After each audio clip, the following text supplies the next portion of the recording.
الله وبركاته. الحمد لله وحده والصلاة والسلام على من لا نبي بعده. قال الله تعالى في القرآن المجيد: إن الذين فتنوا المؤمنين والمؤمنات ثم لم يتوبوا فلهم عذاب جهنم ولهم عذاب الحريق.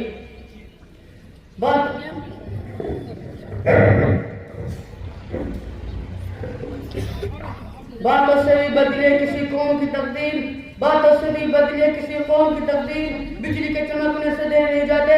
حدیث ساتھیوں، اللہ رب العزت نے قرآن کو ہدایت نہ بنا کے نازل فرمایا اور حضور صلی اللہ علیہ وسلم کو مبعوث فرمایا کہ لوگوں کو دین کی طرف بلائے اور ہم نے سوال کی دعوت دے اور لوگوں کو صحیح راستے دکھائے. صحابہ کرام رضی اللہ عنہم نے آپ کی بات کو تسلیم کیا اور آپ کی بات پر عمل کرتے چلے گئے. اللہ نے ان کے ساتھ مصر پر آسانی کو شامل کیا اور ان کے دین محنت مشقت کے بعد ملا. انہوں نے کہا ہم اس کی قدر کی، آج یہ دین ہمارے پاس آیا ہے، اس لیے ہم اس کی قدر نہیں نہ اس کے احکام پر چلنے کا شوق ہے. ہم نماز، روزہ، زکات اور دوسرے دینی امور سے دور اور بے بہرا ہے اور نہ آشنا ہے. دوستو، اس لیے مسلمانوں پر حالات آتے ہیں. قرآن نے ہر قدم پر انسانیت اور مسلمان کی رہبری کی ہے، مگر اس سے دور اور غیر کا خوف دل میں بسائے ہوئے ہیں اور خدا کا خوف ہمارے دل سے نکلا ہوا ہے. اس لیے ہم ان حالات اور پریشان شروع کرتے ہیں، نہ ہمارے دل میں خدا کا خوف نہ اس پر یقین. ساری نظر ہماری ظاہر اس بات پر ہے، اس لیے سارے جہان میں آج مسلمان پریشان ہے. اے مسلمانوں، خدا کا خوف دل میں بٹھاؤ اور خدا پر یقین کامل رکھو. نماز اور صبر کے ذریعے سے خدا سے مدد طلب کرو.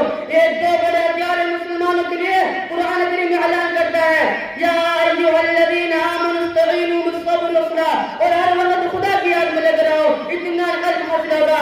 آج ہر مسلمان کی زندگی پریشان نظر آتی ہے کیونکہ مسلمان خدا کو بھول چکا ہے اور اس کی یاد سے دور ہو چکا ہے.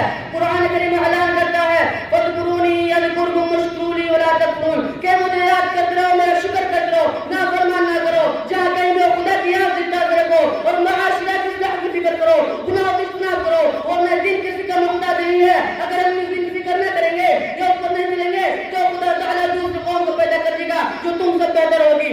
وَإِن تَتَوَلَّوْا يَسْتَبْدِلْ قَوْمًا غَيْرَكُمْ ثُمَّ لَا يَكُونُوا أَمْثَالَكُمْ. اور اللہ تعالیٰ کسی قوم کو اس کا وقت نہ بدلے گا جب تک کہ قوم خود اپنا آپ نہ بدل لے. إِنَّ اللَّهَ لَا يُغَيِّرُ مَا بِقَوْمٍ حَتَّى يُغَيِّرُوا مَا بِأَنفُسِهِمْ. لہذا اپنے ایمان مضبوط کرو، ایمان کو جمع رہو اور خدا سے مدد طلب کرو اور استغفار کرتے رہو. حضور صلی اللہ علیہ وسلم نے فرمایا کہ دو چیزیں جب تم ہوگی تو عذاب نہیں آئے گا: ایک میثاق، دوسرے استغفار. آج حضور صلی اللہ علیہ وسلم تو نہ رہے مگر